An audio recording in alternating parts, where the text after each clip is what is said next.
Assalamualaikum warahmatullahi wabarakatuh. Salam sejahtera untuk kita semua. Alhamdulillah kita bertemu lagi pada hari ini dengan materi ragam berbicara secara umum. Ragam berbicara secara umum ini bisa dilihat dari 4 sudut pandang.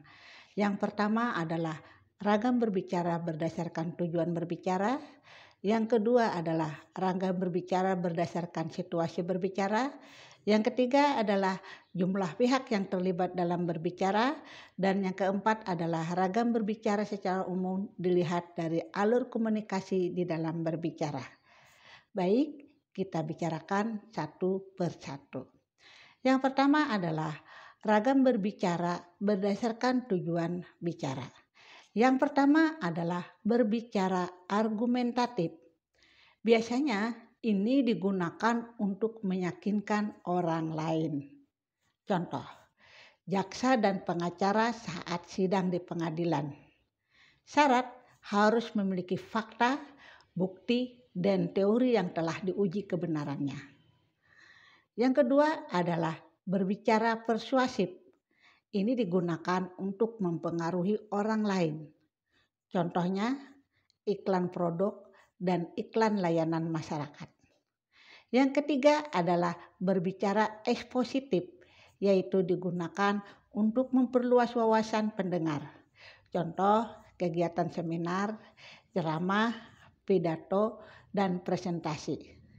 Jadi kalau misalnya presentasi di dalam kelas itu termasuk berbicara ekspositif. Yang keempat, berdasarkan tujuan berbicara ini adalah berbicara deskriptif. Ini berguna untuk memberikan gambaran kepada pendengar tentang suatu objek. Contoh, ketika saksi memberi keterangan tentang ciri-ciri perilaku kejahatan. Kemudian yang kelima, jenis berbicara berdasarkan tujuan adalah berbicara naratif, yaitu berguna untuk menceritakan sebuah kejadian atau peristiwa yang dialami atau diimajinasikan oleh pembicara. Contoh, ketika seseorang berbicara tentang pengalaman hidupnya. Nah, yang kedua adalah berbicara berdasarkan situasi berbicara. Ada yang namanya kegiatan berbicara formal, yang formal ini bersifat resmi dan di sini terikat dengan situasi, tempat, dan prosedur tertentu. Pembicara biasanya memiliki kepakaran, pihak yang terlibat, dan tempat yang digunakan tidak sembarangan. Contoh, pidato, ceramah, wawancara, seminar, diskusi, kelompok panel, dan sebagainya. Nah, yang berdasarkan situasi berbicara juga ada yang namanya berbicara non-formal. Berbicara non-formal adalah ketika kegiatan berbicara tidak mementingkan unsur gramatikal, kalimat, dan sangat tergantung kesepamahaman konteks. Contohnya ketika berteleponan, memberi petunjuk, berbagai cerita, dan sebagainya. Termasuk di sini adalah ketika berbicara di dalam lingkungan keluarga, tetangga, dan teman-teman. Nah, kemudian yang ketiga adalah jenis berbicara berdasarkan jumlah pihak yang terlibat di dalam berbicara. Ada yang namanya berbicara individual.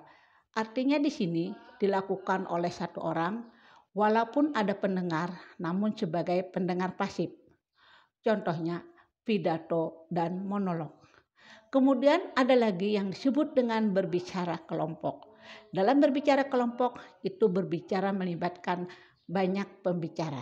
Tujuannya untuk mencapai kesepakatan, memperluas pengetahuan dan wawasan, atau untuk meyakinkan dan mempengaruhi pendengar.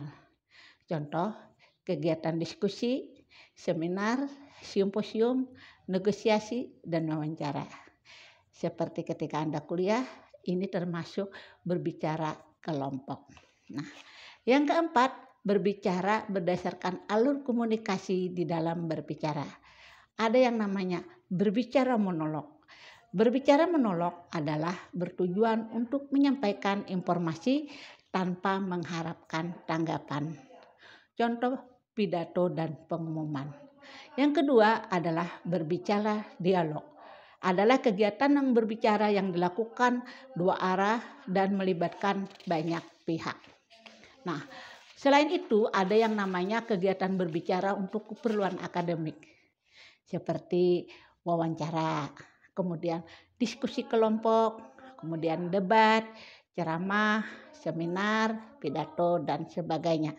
Nah, ketika berbicara untuk keperluan akademik ini, kita harus terbuka, jelas, singkat, dan fokus. Selain itu, tidak boleh emosi dan menjelekkan orang lain. Nah, kemudian ketika berbicara ini tadi, ya, kita harus mengorganisasikan gagasan di dalam keterampilan berbicara. Jadi apa yang kita sampaikan itu tidak tidak bebas. Kita harus menyusunnya sedemikian rupa supaya gagasan itu teratur. Jadi yang pertama, supaya apa? Menjamin penyampaian gagasan bersifat konseptual, menyeluruh dan terarah. Kemudian memastikan susunan dan hubungan timbal balik antara gagasan yang sudah tepat. Yang ketiga, memudahkan pembicara menciptakan klimaks yang berbeda-beda. Nah, yang keempat, menghindari pembahasan gagasan 2 kali atau lebih. Kemudian memudahkan pembicara mencari materi pembantu. Jadi itu pentingnya. Sebelum kita berbicara, kita harus mengorganisasikan gagasan dengan baik agar ketika kita berbicara itu lancar dan dapat diterima oleh pendengar dengan mudah. Nah, sebenarnya bagaimana kerangka gagasan untuk berbicara ini? Yang pertama harus ada kerangka topik. Yang namanya kerangka topik ini itu ditulis berupa rangkaian butir-butir dalam topik gagasan. Nah, yang ini kemudian akan menjadi kerangka kalimat. Kalau kerangka kalimat ini ditulis rangkaian dalam bentuk kalimat. Nah, jadi kerangka topik dijelaskan menjadi kerangka kalimat ya. Nah, kemudian dalam pengembangan gagasan ini itu harus memiliki kesatuan. Kesatuan apa? Kesatuan gagasan. Nah, misalnya di dalam sebuah paragraf kita harus memiliki hanya ada satuan gagasan, kemudian ada gagasan pendukung.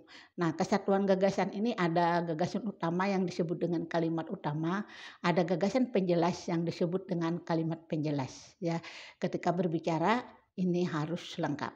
Nah, selain pengembangan gagasan tadi, selain kesatuan gagasan, ada juga yang disebut dengan kepaduan gagasan. Yang namanya kepaduan gagasan itu ditandai dengan konjungsi. Salah satunya adalah kata hubung. Misalnya kata hubung apa? Namun, akan tetapi, oleh karena itu, oleh sebab itu, akibatnya, selain itu, di samping itu, dan sebagainya. Itu disebut dengan konjungsi. Ada lagi yang lain. Apa itu? Misalnya penggunaan kata kunci. Jadi bagian kata yang dipentingkan itu diulang. Selain atau apa lagi untuk menandakan bahwa gagasan itu padu? Ada penggunaan kata ganti. Jadi ada konjungsi, pengulangan kata kunci, kata ganti, dan sebagainya. Nah, kemudian apa yang kita sampaikan itu memiliki kelengkapan gagasan.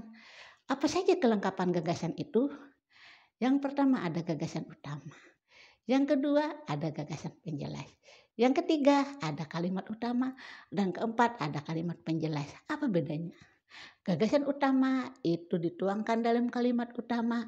Kemudian gagasan penjelas itu dituangkan di dalam kalimat penjelas.